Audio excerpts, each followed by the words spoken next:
Hi, everybody. I'm Wendy Murdoch, and this is Webinars with Wendy. I've been doing a series of webinars during the pandemic and talking about, on Fridays, talking about Surefoot and the Surefoot equine stability pads. So what I'm going to do today, since it's the beginning of a new year, is kind of do an overall view of Surefoot and kind of where it came from, how I developed it, what's happening with Surefoot right now, kind of the big picture. And then if any of you have any questions at any point in time that are on live, please do put them in the chat or the Q&A. The questions always help me. All right. So by the way, we have a new logo. I know it's kind of shiny. If I just kind of like hold it out, you can see that it's, we've rebranded. Thought it'd be nice for a new year to start out with a new look. We've had the other one for about 5 years. So really excited about it. Gotten great feedback on the new logo, which is fabulous. You know, it's until you really put it out there, you never quite know what you have. So that's true of Surefoot.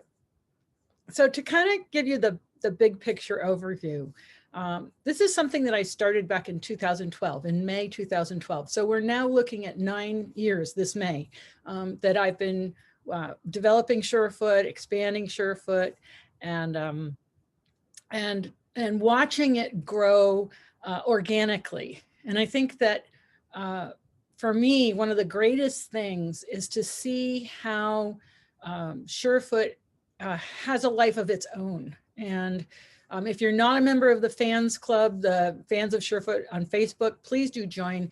People are putting up great case studies and stories about their horses and how they're using the pads and the improvements. There's a great story from Holland. I keep trying to get it up onto the Surefoot page, but it's on the fans page. Concharoll is our 3-hoof over there. And this horse got loose and into the wild in Netherlands. I know that sounds kind of like an oxymoron, but there is wilderness area or places where horses can certainly get lost. And they finally recovered him. He was 28 years old and they got him back and they used Surefoot to help reduce his anxiety. So that's a lovely story that's on the fans page. So that to me is so exciting to see that you, the fans of Surefoot, have really grasped this thing and recognized its value. It just warms my heart to know how many horses are being helped. So it all started back in May 2012. As many of you may know, I'm a Feldenkrais practitioner. And Feldenkrais techniques, Feldenkrais method was developed by Moshe Feldenkrais, who was an engineer and an athlete and very, very brilliant man. And he discovered that you can't think a thought without a movement and you act in accordance to your own self-image. And I'll say that again. You can't think a thought without a movement. And what that means is that when you think thoughts, there is movement. Now, this is when you're riding your horse and you're really in sync and you're just like, feel like your horse is reading your thoughts. He's actually reading your body. But it's the thought is creating movement in your body that is perceptible to your horse and to which he is responding, which is why you feel like he's reading your thoughts. So, you know, some people want to say, well, you know, how can that be true? But if we want to look at that statement, you can't think a thought without a movement at another level, we can talk about chemicals, brain chemicals. In other words, when you think a thought, there has to be a flow of brain chemicals that, you know, activate the brain and therefore there is movement. And, you know, breathing is movement. Life is movement. It's when we stop moving that we die. And, you know, my mom passed a couple of years ago and essentially she was moving less and less and less and she finally passed very peacefully. But we stop moving when we're dead. So movement is life. Movement is life to the horse as well.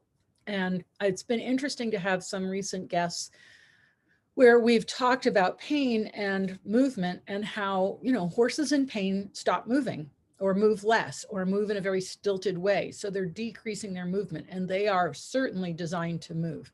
Now, it doesn't mean they're going to be running around the field all day long, but in their more native environment, food is sparse and they have to keep moving and grazing and moving and grazing to get enough nutrients. So they really are designed to move. And I'm not sure if this was on a webinar or what, but I was reading where the evolution of the long head for the horse is so that their eyes are up even when their mouth is down. So if we put our mouth on the ground to eat grass, we can't see anything because our eyes are oriented down toward the ground. But if our eyes were up here, we could be grazing along and we can still see and hear, ears even higher, see and hear what's going on in our world. Whereas with our face down, it's not happening. So that's where we can see some evolution of the animal designed to be able to keep an eye on its environment and be able to graze, and in that moving. So you can't think a thought without a movement, basic tenet of Feldenkrais. And we act in accordance to our own self-image, another basic tenet of Feldenkrais. In other words, if your self-image is that, you know, you're tired and it's been a hard day and, you know, you're struggling to get to the barn, your body emulates that. You act in that manner. And when you feel differently, you act differently. You know, when you're really proud of an accomplishment, you're a big smile, you come right out and you act in accordance to your self-image. And so this is where, you know, again, I'll take my mom as an example because it's so familiar. She would, oh, life is so awful. And so her perspective and her body image and her body language all mirrored her thoughts. Now, horses don't think thoughts the way we do. They don't have the frontal cortex to be able to think thoughts the way we do, but they do have thought because they obviously go, it's time to go to get the water. It's time to have something to eat. Do you have a carrot for me? So they have associations, and with that movements, unlike, like I always tell people, like, you know, we dreamed of Star Trek and now we have communicators and wristwatches and tablets and all that sort of stuff. So we can fantasize, and horses just don't have the capacity to fantasize, which is why when we say, oh, my horse was planning that, no, they just don't have that capacity. And it's easy for us to try and put a human capacity on the horse when we don't understand the limitations to their physical brain. They just don't have much of a frontal lobe. But they are sensory beings. They're very attuned to their environment. They're very perceptive of their environment. It's really important that they know, you know, that they're safe, where things are. When you, in a home environment, particularly if you've ever done this, you've moved an object and suddenly the horses are freaking out because that's not where it belonged and it's not where it was yesterday. But you can take them to a totally strange place that they don't know, and they can have all kinds of things that at home would be scary if I moved it. And they're like, oh, that's fine, because that's where it is in that environment. They're not worried about it. So when we talk about horses acting in accordance to their own self-image, if you have a horse that's in pain, he's going to, his body language, his movements are going to be that of a pain movement. You're going to see tension, you're going to see stilted, stiff limbs, you know, not moving freely, those kinds of things. And just as in humans, horses develop habits. And I think this is the piece that's really important to understand, that habits, good and bad, develop actually really, really quickly. So, you know, our typical habits are, I get up every morning, I've got to have my cup of coffee, or, you know, you look both ways before you cross the street. Habits are things that we do unconsciously, that we don't think about, that's an automatic program. Driving your car is the best example. If you've ever watched someone learning to drive the car, they're having to pay attention to absolutely everything, the steering wheel and the pedals and the slow and where's the traffic, and because they haven't developed the habit of driving. And as you develop a habit, and this is true in riding also, as you develop a habit, you need fewer and fewer brain cells to run the program. So, you know, putting on your underwear in the morning, getting dressed, you don't think about it, you just get dressed, right? It's a habit, it's very efficient, it doesn't take long to get your socks on, you can think about 6 other things while you're doing it. Horses also have habits. We training is developing habits. You know, put your head down to put your halter on, wait while I open the door, you know, pick up your foot. So habits are routines or programs that are unconscious that we don't think about that we can do. And that allows us to have the space to do and think other things. In other words, driving your car, if you had to pay as much attention driving your car as an adult as you did as a teenager, you would not be, chatting with your friend and listening to the radio and daydreaming and driving 100 miles and forgetting that you've ever, been past. Have I gone past? Because it's a very efficient program. It does not require a lot of brain activity to run a habit. And the benefit of habits is just that. It doesn't require a lot of brain activity to run the habit. So horses have habits just like people. And most particularly, and here we are looking at the similarities, when we have pain, we start to move in another way. In other words, say in fact, it happened to me the other day. I don't know what I did, and I suddenly had heel pain in my right heel, and I could palpate it, and it was sore. I had no idea what I'd done, but it was clearly very sore. And I started to toe walk on my right foot, and I completely changed my gait. And so now if we, think about a horse with heel pain, and he starts to stab his toe and walk toward his toe, he completely alters his gait. But when the pain is gone, very often these movement patterns have now become habits. And so those habits are what we can look at so effectively with Surefoot to help bring awareness and another possibility and to allow change. And that's really in its pure form, Surefoot brings awareness to give an opportunity to allow change. And it all started back in May 2012. So as a Feldenkrais practitioner, and I've studied the technique for 16 years, been a practitioner for I don't know how many years now. I'm always looking for new ways to do things. And with my riding students, one of the most strong habits that riders have is their foot in relation to the stirrup. So we're taught heels down, right? And that's probably, many people, that's their very first lesson, heels down. We're not taught how to get our heels down. We're just taught to do it. And so we all do it differently because we don't have the information or the education to understand how to do it. And so people wind up bracing against their stirrups, stiffening, pushing the legs forward, rolling to the outside of the feet, curling the toes. They do all kinds of crazy things with their feet in order to attempt to get their heels down, which in the end should be a very passive type of motion, not an active motion. And that's a whole nother story, but I'm just bringing this in because for years and years and years, I've used a Feldenkrais method called the artificial floor and turned it into what I call grounding the foot. And if anybody's ever watched me do this, I take a board, I don't have one handy. Okay, I have the student on the horse take their foot out of the stirrup. I place my little board underneath their foot very gently. I just lift a tiny bit and slowly let down. And the nervous system is so marvelous that the nervous system starts having a seeking effect. It starts seeking the board.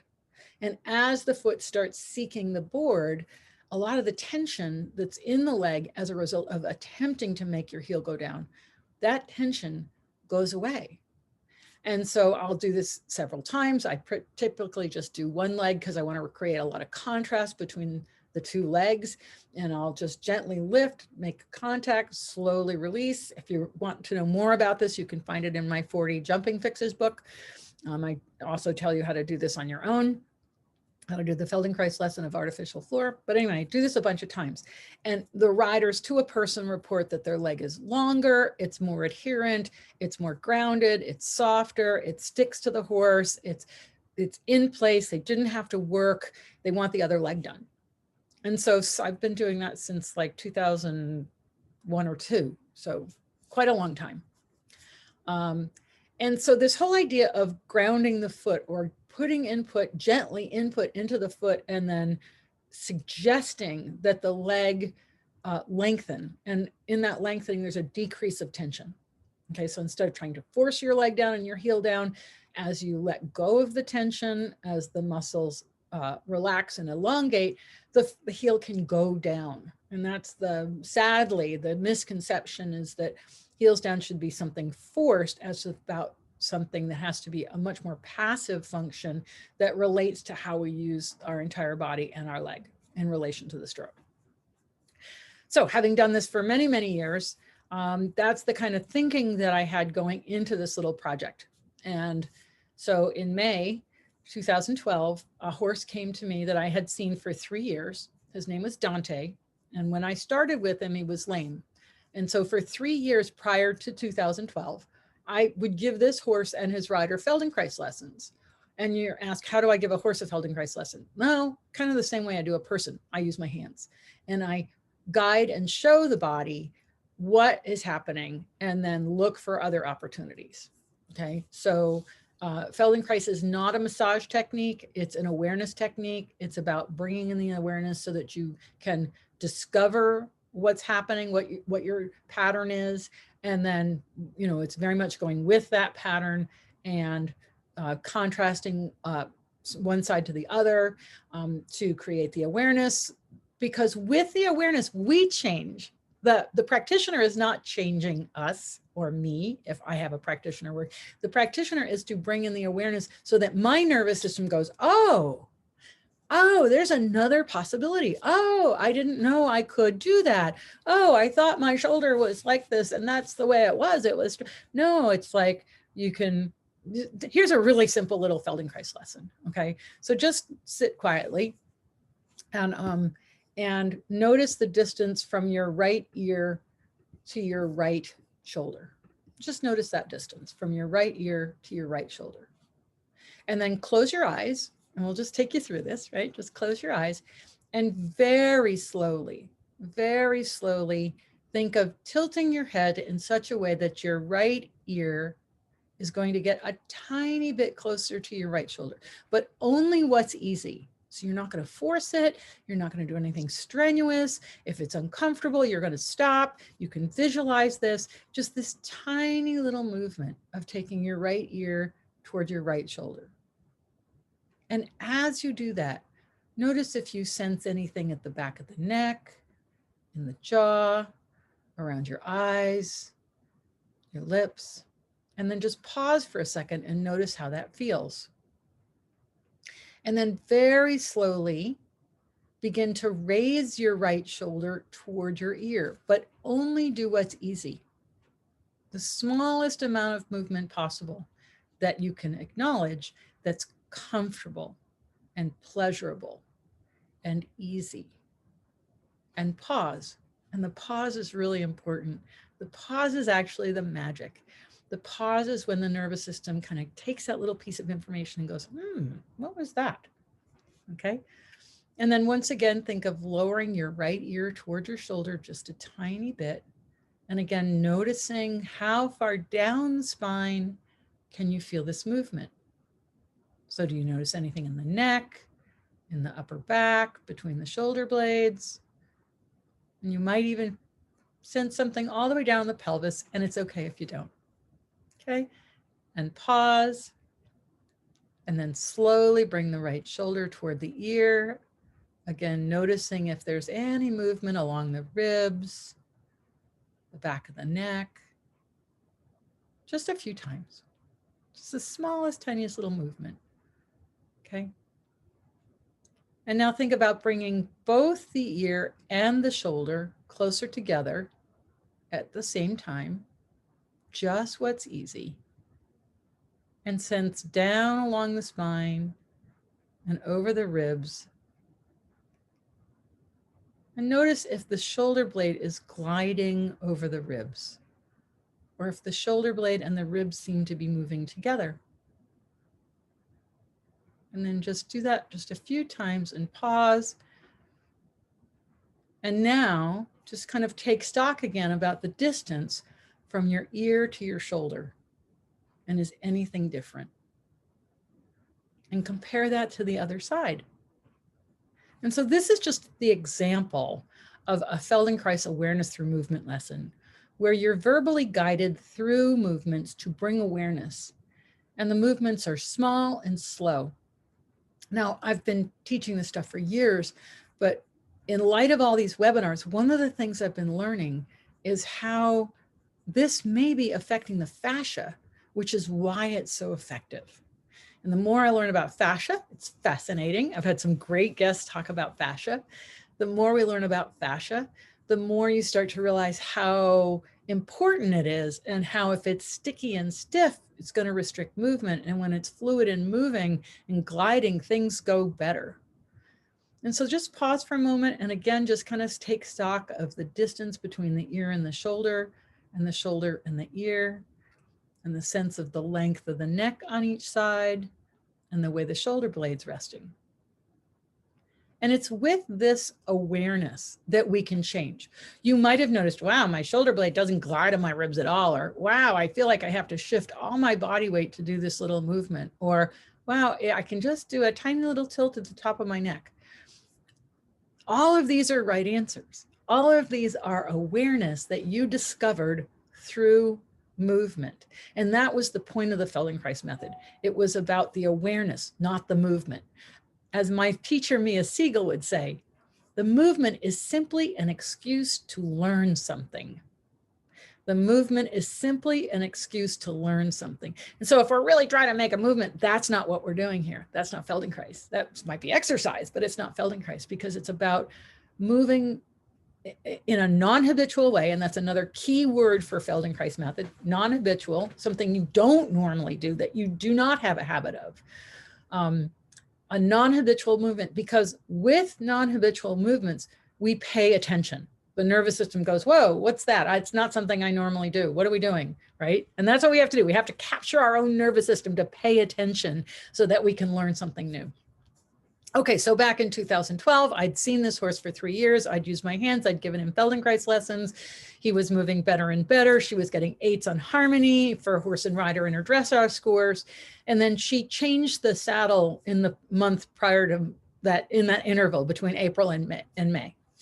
And the saddle turned out it was a bit crooked. She wanted a jumping saddle, and it was a jumping saddle, but it was a bit crooked. And then, of course, the farrier quit the horse because he was uncomfortable because the saddle was crooked, which the owner didn't realize. And when I saw the horse, he was short in the right hind leg. One might say, you know, lame. He was not moving freely in the right hind leg. We changed the saddle back because her dressage saddle was there, but he was still moving short in the right hind leg.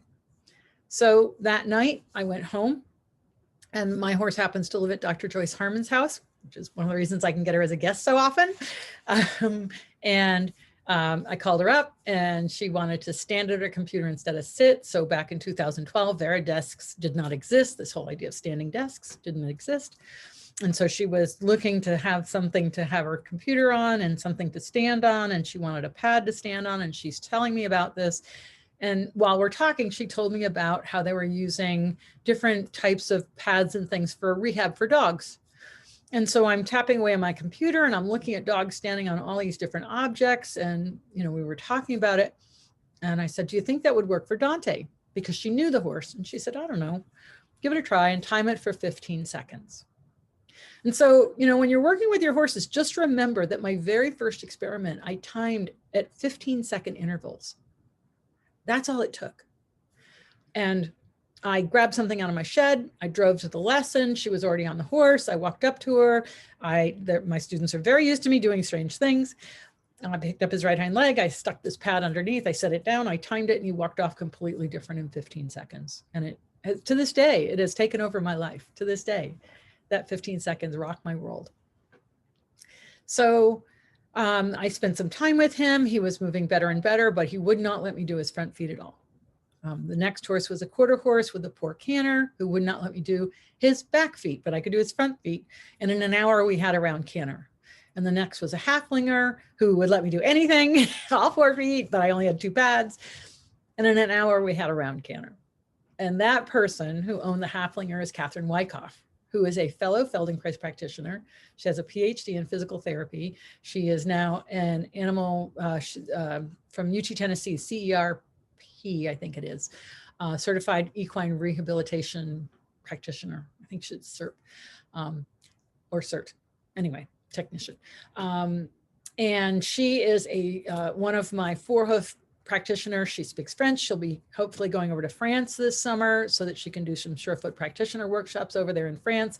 But Katherine and I have known each other before this, and she's still as enthusiastic and excited about surefoot today as she was on that day when I showed her, as am I. And the reason we're so excited about surefoot is that horses are being helped all around the world. So, you know, my first thing was, is it my technique or is it this technique? Is it my skill as a Feldenkrais practitioner that's doing this, or is it the surefoot technique? And it turns out it's the surefoot technique, because we literally have people all around the world using surefoot to benefit their horses. And so, you know, it's a really exciting thing to create an entirely new category. It's a little overwhelming at times. It's a little bit daunting. It's a lot of work, but it has so many rewards. And the rewards are that you can help your horses, that you can do this with your horse and make a huge change, that you can bring comfort to horses, awareness, change in patterns, and understanding.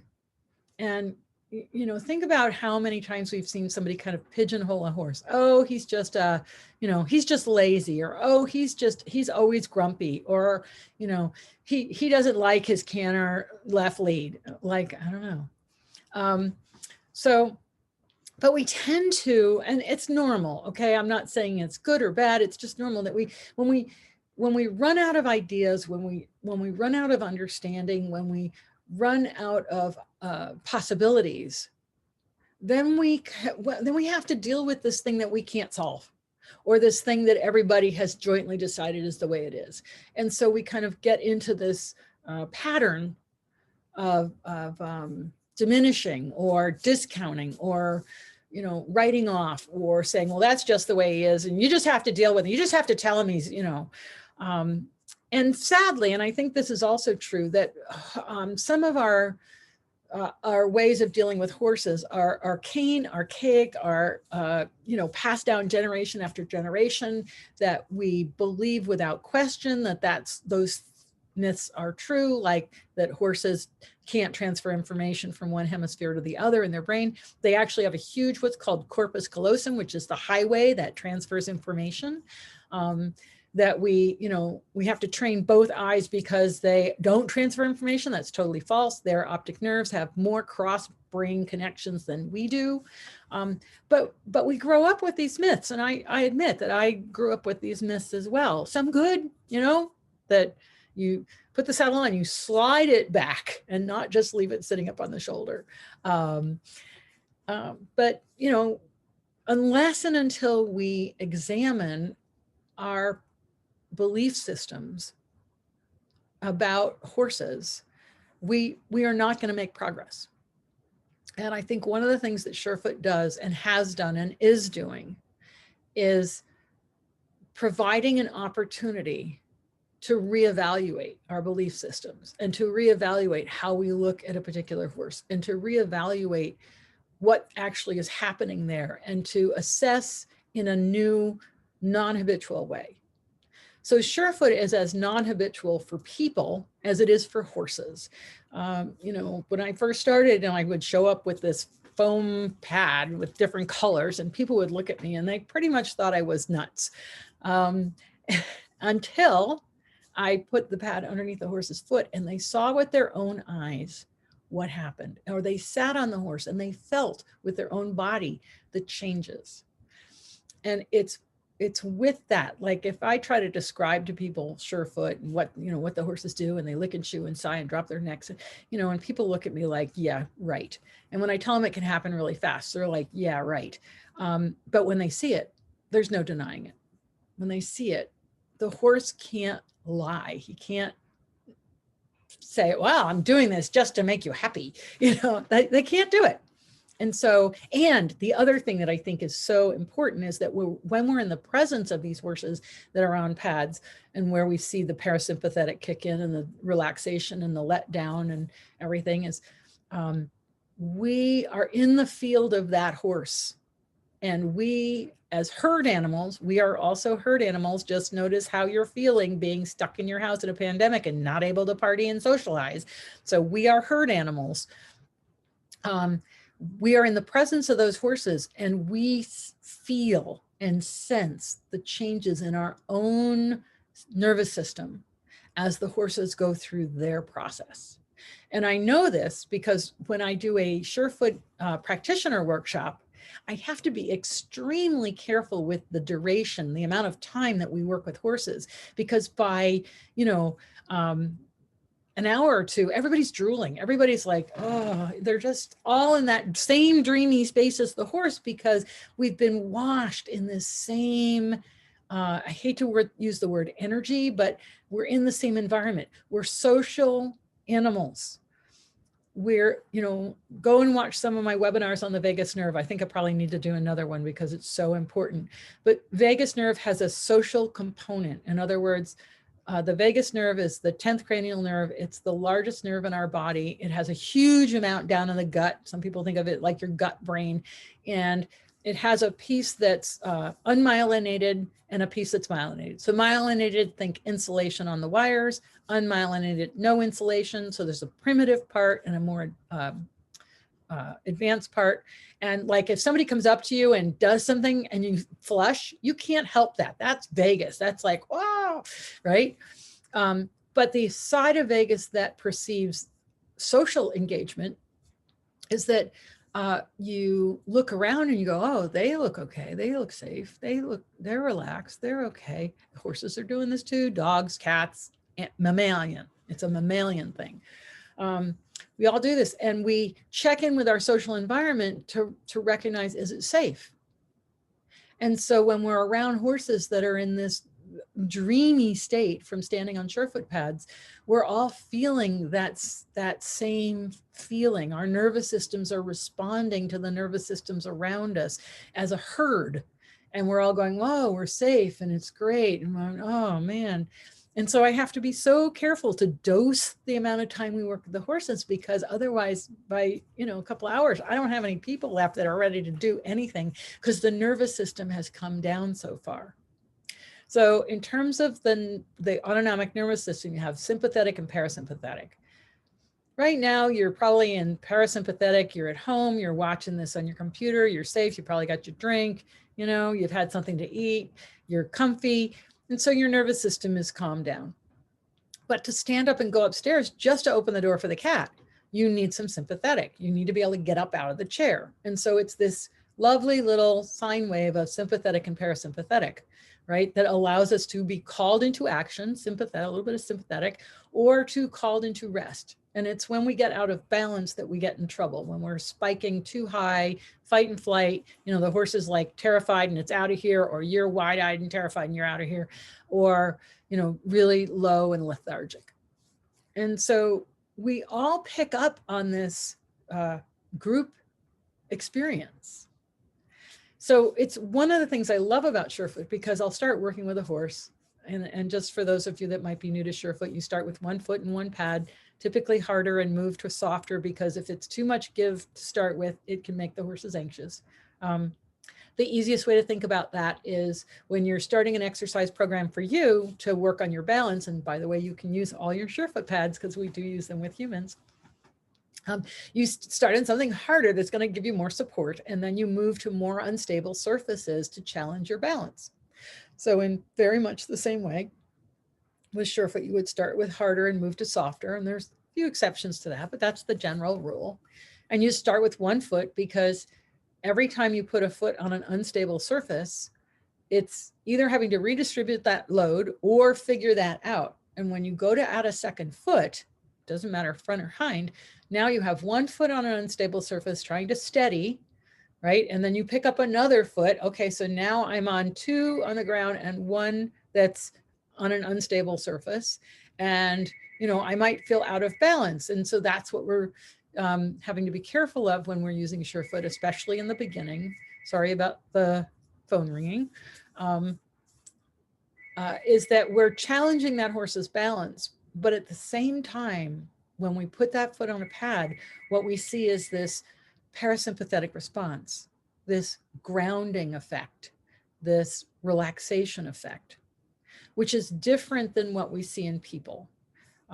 Yes, we see people, they'll sigh, they'll reorganize, they'll soften, but we don't see the degree that we see in horses. And in my opinion, that's probably due to A, they're quadrupeds, and B, their hoof is such a unique structure, this encased foot.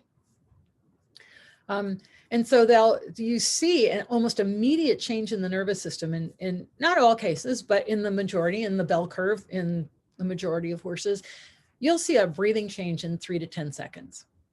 So if you're wondering about that, just the next time, pay attention to the breathing. When you put the horse's foot on the pad, pay attention to the breathing, and you'll probably see some sort of breath that's a releasing breath in 3 to 10 seconds. You'll see eye blinks, lick and chew, head lowering, sighing, muscle relaxation, fascial relaxation, maybe fascial carting. You might even see wrinkling in the fascia. They might walk off. They might be unable to stand on the unstable surface. Let them walk off. What they're showing you there is they're not stable, right? They're not grounded enough to be able to handle that. That's what you want to know. That's actually what you want to know. Oh, my horse, he had to walk off. Go with him, right? Let him walk off and come back and offer again. When we try to hold them and keep them still, what happens is their anxiety level goes up because they know they're out of balance. And this is a big thing about, I have so many people come to me with horses that, oh, my horse is disrespectful. He's not a good, I'm not a good leader, blah, blah, blah. They give me all this information. And I'm like, I don't think that's the problem. I think the problem is that your horse isn't well grounded, that he can't find that stability. And when we start to use Surefoot, we see that the horses can ground, they can relax, they can feel secure, they feel safe. They identify that safety with us, which is really important, because if I'm sort of an anxious person, I'm going to my horse and I'm trying to make him stand, he's only going to get more anxious, right? It's going to be harder for him. But if I go to him and I say, let me make you feel good, let me offer you something that helps you feel better, right? That helps you feel more grounded, that helps you feel more secure, that helps you feel more relaxed. They're so quick to pick up on this, so quick to pick up on this. And so, when I started, I was just, trying to figure this thing out. What have I got? What have I got under my hands, right? What are these changes I'm seeing? How fast are they happening? And one of the first people I called was Dr. Robert Belker. By the way, he'll be coming back for another webinar, who is like the hoof guru. And he was not surprised at all at what I was seeing. Not at all. Because he's done some experiments that are not the same, but in a way show he was seeing increased blood flow just using a washcloth. So he was not surprised at all. And then one of the next people I talked to was Dr. Stephen Peters. I've had him on twice. Please watch his webinars on the horse's brain. They're fabulous. I'm going to try and see if I can get him back again. And I told him it happened fast. He happened to be in Ohio at the time. He's moved a couple of times since then and now retired, but I went to his place. And when I told him this happens fast, he was like, yeah. But when he saw it, he was astounded at how rapidly, because I worked with his horses, whom he knew quite well. And he saw these changes happen so rapidly. And so Dr. Peters is who I went to go, what's happening in the nervous system? How can this happen so rapidly? And we still don't have all the answers. I don't know that we will ever have all the answers, but we have enough evidence from, untold numbers of horses that are benefiting from Surefoot. We have enough evidence to know that this is actually true. That this hoof is a sensory organ. Going back to Dr. Belker, we are influencing the sensory organ in the hoof that is eliciting a change in the entire nervous system of the horse. But more than that, we're probably affecting blood flow, fascia. We're bringing comfort. There's nociceptors, pain receptors. We're affecting joints. And the cool thing is that the lasting effect of these changes So I've literally seen horses in under 10 seconds, like totally change. I've literally seen horses with one session that totally changed. I have reports of people that tell me about how they use Surefoot and their horse totally changed. And what you have to realize is that it's a bell curve, that some horses are going to show instant change. Some horses, it's going to take time seeing the pads on a regular basis. Some horses are going to reject it completely. Some horses might reject it, and I've seen this. I had one horse, he was running backwards before I ever even got within 20 feet of him. I worked with him for just a few minutes. I saw him 6 months later. He stood on 4 pads with no halter in the middle of an arena and fell asleep. So just because the horses say no one day does not mean it says no. It's just not that day. I've seen, you know, I've worked with people under saddle. I really like to do that. If you have help that someone can place the pads underneath your horse's feet while you're on the horse. And the reason for this is that so often we pigeonhole our horses. My horse never takes the left lead. My horse always falls in on the right shoulder. My horse, blah, blah, blah. Or we're managing it. We don't even know what we're managing. We're just unconsciously managing the balance. Jan Tretbo probably said it best. I worked with him with his Grand Prix horse.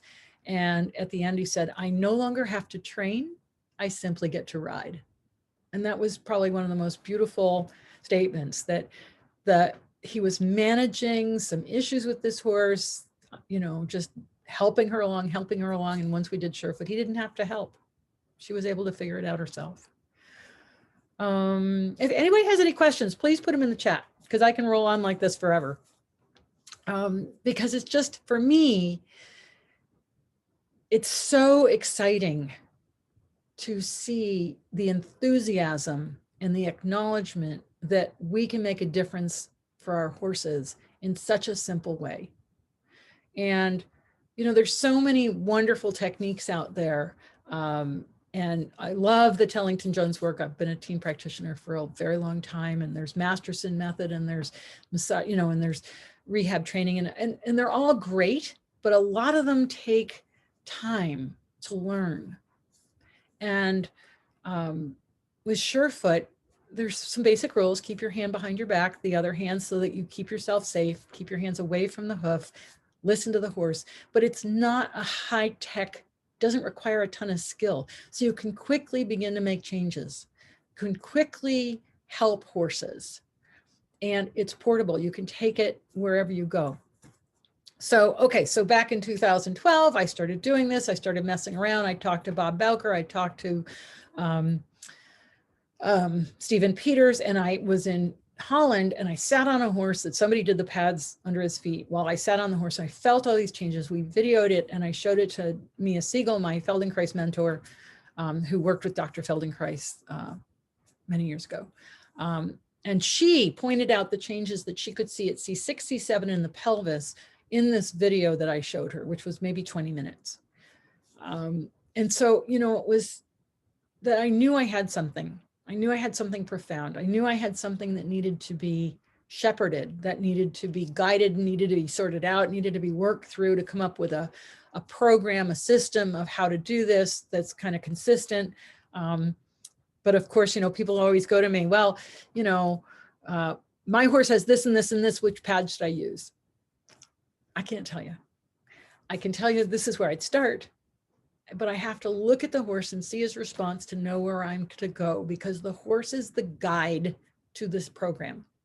The horse is the one that's going to give me the feedback. My job is to become a very good observer and look at what's going on, not chat with my friends or sit on my cell phone or any of those things. I have to stay right there with my horse and watch and observe. And observe, does he toe load? Does he heel load? Does he step off? Does he slip? Does he slide the pad around? Does he bring his front leg way underneath and his shoulder is way past? And of course he falls through his shoulder if that's how he's standing. Does he always hold his head over one foot? When he walks off, is there a difference? And as we become better observers, and this is really the role of the person doing Surefoot. For the horse, we can see they're going to figure it out. They're going to find that benefit. They're going to let down. We provide the opportunity. They take advantage of that opportunity. They change. We're not making them change. We're just providing the environment. But for us, for the person facilitating the horse, the job is to become a better observer. As we become a better observer, we can actually address some of the things that are going on. If we see when we put the horse on a pad, wow, he really drove his toe down, and wow, there's no way to look, he's really only standing on one leg. Wow, we need to talk to our vet, our farrier, our body worker, our team, and go, did you notice this? And what can we do about it? Right? Maybe we need some stretches. Maybe we just need more surefoot. Maybe we need to change the shoeing. Maybe we need to treat something. Maybe there's actually some diagnostic work that needs to be done. But the surefoot provides the environment and the opportunity and the non-habitual. And I can't tell you, like, I have a horse that I've been working with and I've known for many years. And I've looked at him every day. And I put him on surefoot pads and I saw stuff that I'd never seen before. And I was like, wait a second, I never noticed that, right? It was the change, the non-habitual environment, the give of the pad underneath the foot that allowed me to see what was in front of me in a different way. And when I took him off the pad, now I could still see it. So it kind of reminds me, I don't know if you've ever heard the story. I don't know how true it is. But as the story goes, when the explorers came from Europe over to America and they landed here, the natives couldn't see the boats. They had no experience of the ships that these people sailed over in, and so they couldn't see them. And so the shaman of the village went to the water's edge and he stood there and he looked and looked and looked. And suddenly what he noticed was that the waves were lapping onto the ground, onto the shore in a different way than normal. And it was by seeing these waves come onto the shore in a different pattern that allowed him to see the ship. And that is such a metaphor for what we're doing with surefoot, that the give of the pad is that wave. The give of the pad allows the opportunity to start seeing something that has been in front of us the whole time, but because it's been very static or very rigid or very familiar, we didn't see it. And that the pads help us see that difference. And then with that difference, we can make a change. So somebody's asked me a question. She says, can a horse get habituated to surefoot pads if they stand on them every day? Or because they have to constantly balance, do they not become habituated? Well, I have to tell you that what they become habituated to is the comfort. And the nice thing is with the variety of pads, you can always be offering them different combinations to bring in that awareness. Felicitas van Neumann-Cosell, I recommend that you go watch her webinar. She uses them every single day with the horses she has in training. She's actually reduced the number of horses in training so that she can use surefoot with the horses every single day.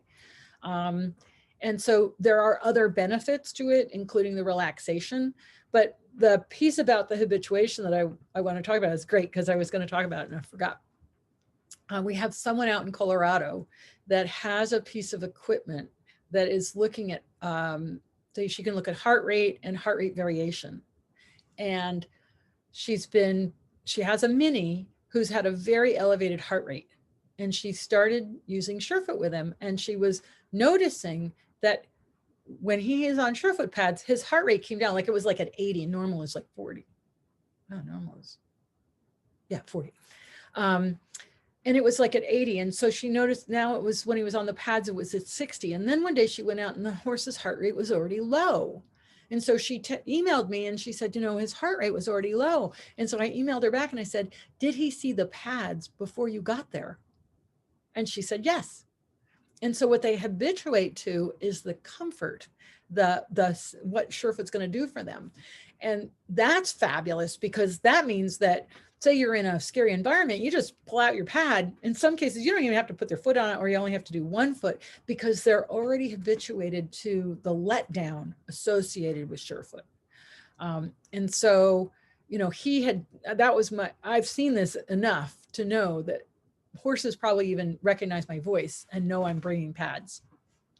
But I can see horses that are already let down and very relaxed when I show up because they know I'm bringing them surefoot. And we've had horses that then you can actually take it into a way of training positive reinforcement, in that I've had horses where this one had a hippy hoppy trot. He would trot and hippie into canter and trot. His name is Shiner, and he's on a webinar that I did with Robin Hood. You can see some of that video. And after a couple sessions, he was so looking forward to the pads that he was hurrying to get to the arena. And then what I set them out in a circle, and I stood in the middle, and he would have to trot around on the circle. And then I would start walking to a pad, and he would trot to that pad, and I'd put his foot on the pad. So I played musical pads with Shiner. And he was so enthusiastic. This was a horse that was typically really kind of sullen and withdrawn and so put upon. And here he is, bright and shining. His ears are up, and he would watch me, and he'd watch to see what pad I was going to go to. And then he'd trot over there, and he trotted. No hippie hop, no low funny canter things. This is after we'd done a couple of sessions and figured out that he had a couple of legs that didn't lift very easily, and they got easier and easier. But I used it as positive reinforcement. So he got so excited about this. He loved it. And we took what was typically, I got to go to work, to, wow, what are we going to do today? And I've known other people to stand ringside with their pad, and the horse comes in to do the dressage test and sees the pad, takes a big breath, and goes and performs. So yes, they do become habituated, but in a really positive way. Another question is, have I used the pads while trim? Absolutely. So for a horse that finds it different, and in fact, yesterday I had Ann Ramsey on. She's a farrier and rehabilitation specialist, and she was even saying, and I have a number of farriers that use the physio pad, the lower profile, 1.5 inches. I have one here, but it's under my computer to get the height, so I don't want to take it out. 1.5 inches of hard, 1/2 inch of medium. You can use it on either side. And we designed that pad specifically for hoof care professionals to make the horses more comfortable so that you could work on them. And Anne said in our webinar yesterday that there are horses that she would absolutely not be able to work on without our Surefoot physio pad. And I have another farrier in Tennessee, 45-year master farrier, who after 2 years, we gave him a pad. It was a prototype of the farrier pad 2 years before. And he called me up, and he said, that pad is the only thing that allows me to work on some of these horses. So in my own personal experience, I had to have surgery. It's now 2 years ago. Long story short, I developed a bone spur under the greater trochanter, but when they got in, they found out the glute medius muscle, the middle glute muscle, only had 25% attachment of the tendon. So they put in 2 screws into the greater trochanter, and they stitched up into the tendon. Big surprise. And I 3 weeks after surgery, I still couldn't stand on my left leg without holding on. And I happened to be washing my pads for a trip to Costa Rica 4 weeks after my surgery. Anyway, that's another story. And I just thought, well, what if I just stand on my pad? So I threw it on the floor, and I stepped on my pad, the physio pad, and I could stand on that pad for 15 seconds without holding on. And then I'd step off onto the ground, and I absolutely could not stand on my left leg without holding onto the counter. And then I'd step on the pad again, and I could stand. And so from my own personal experience, that pad allowed me to recover function in my left leg and allowed me to stand on my left leg after surgery. And so we have so many people using the physio pad while they're trimming or shoeing to bring comfort to the horses. And that was specifically what it was designed for. And so, yeah, it's great. If you have any other questions, just pop them in the chat. Let's see, where was I? So, the whole reason I started these webinars, to be absolutely honest, was to figure out how Surefoot's working. We've done 145 webinars now, and that question is still unanswered, but we have a lot more ideas. In other words, without really strict scientific research, we can't say for certain how Surefoot is working. But you know what? It just doesn't matter. We know that it does. This is now 9 years of experience, not just by me, but by people all around the world, by vets, and farriers and trainers and lay people and lame horses and healthy horses and anxious horses and calm horses. And so anytime you want to bring your horse comfort, you want to offer something really nice for your horse, or your horse has something going on, Surefoot is not going to resolve the problem. It's also not going to cause a problem. So just remember that Surefoot's not going to cause anything. It may make it more obvious. And I've seen that. I've seen where I was working with a vet and he was doing the lameness locator as a baseline on all these horses. And this one horse came up a little lame on the lameness locator and we put him on Surefoot fads. And then when we did it again, he was really lame. And the vet said, oh, soft tissue injury. So he could identify what to look for based on the reaction of the horse to the pad. But the horse was already lame. We just made it obvious. If it's a habit, then Surefoot is so great because horses and people, remember I started talking about habits. You hurt your heel, you start walking funny, you know, it gets, you're not painful anymore, but you're still walking funny. And then you develop all these compensatory patterns. Surefoot can help rewind all that, restore back to function. Instead of allowing habits of poor function to now cause injuries because of the displacement, because of the dysfunction. So anytime you're working in a setting where you're wanting to improve performance and good function, Surefoot can be a piece of that. It's not going to, you know, I mean, in some cases it's the only thing you need, but I'm not going to say that it's the only thing you need. It really depends on the individual, and good diagnostics is super important. If you have a lame horse, an ill horse, something going on, you really want some good diagnostics so you know what you're dealing with, so you don't make it worse using Surefoot. But we now have, you know, like, it's just incredible to know, you know, how Colorado State University, Dr. Melissa King, you know, she's been using it in her rehab center there for years. Dr. Sherry Johnson, we're gaining more and more credibility with the veterinarians, and it's becoming a little easier to describe to people because the idea of proprioception, in other words, the sensors that tell us where we are in space, can become altered and become pain sensors instead of awareness. Instead of telling me where my hand is, suddenly it's telling me I hurt. Right? And we can restore those proprioceptors back to good function using Surefoot. We can make horses more comfortable while they're being shod. Anxious horses calm down, improve relationships. Just, there's so many different ways to apply it, which is one of the things why it's been hard for people to kind of get their arms around it. It's like, what is this little foam pad and what can it do? Well, it can do a whole lot more than your really fancy footing in some cases. And it's limited by your imagination. Anytime you are working with a horse and you think, wow, I have this issue going on. Hey, great time to just put them on a pad and observe. Look at what you've got in front of you. Look at the balance. Look at the way the hoof is taking weight. Is it going into the toe, the heel, the sides? Look at how the shoulder is in relation to the foot. Where's the neck? Where's the head? Is the horse, you know, as he moves his head, does he lose his balance and have to step off? Can he not stay? And it's really, in the Feldenkrais idea, there's no right or wrong. There's simply what is.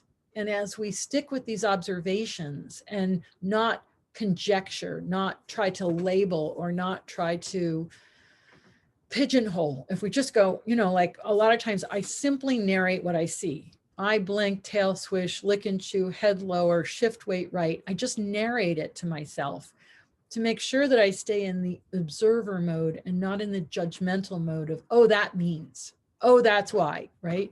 And then kind of allow myself to narrate, to get a sense of going on. And then I might ask the owner, you know, look, I see how the foot is so toward midline and the shoulder's way over. Does that horse fall through the shoulder when you turn right? Oh yeah. Wow, well, this might be what's setting that up because this foot's, but if we do Surefoot a few times, wow, look, now we've got the foot in line with the shoulder, and suddenly the owner goes, hey, he doesn't fall through the shoulder anymore. So those are observations and making connections, as opposed to, you know, well, he's just doing that because, or, you know, he doesn't want to do.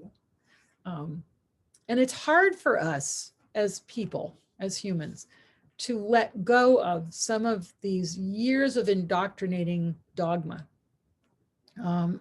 years of being someone else telling us what that means, instead of using our own senses to observe and understand just some basic physics. Gravity, you got to organize in gravity, you're going to fall down. You got a big old head, 40-pound head at the end of a 3-foot lever arm. You know, if I swing that around, I'm going to have to put my foot out to help myself stay upright. Or I can organize well enough to keep the weight balanced on my 4 feet that I can turn my head and look and still feel secure. When you start looking at your more confident horses, that's what you're going to see, is that their balance is not disturbed. And so my conclusion after so many years of doing Surefoot is that the majority of behavior problems are balance problems. Pain is also a great cause of behavior, but balance problems, the horse is, if he's in pain, he's not going to be in good balance. And so we got to do something, and he's feeling insecure because he's losing his balance, just like you would if I kind of pushed you off an edge. And suddenly we get these behaviors, right? So whether it's out of balance mentally, emotionally, or physically, I've seen Surefoot help all those conditions, because when we give them that grounding, that sense of stability on their 4 feet, and believe me, there are horses that didn't know they had a foot at the end of their leg, some of them that I've worked with.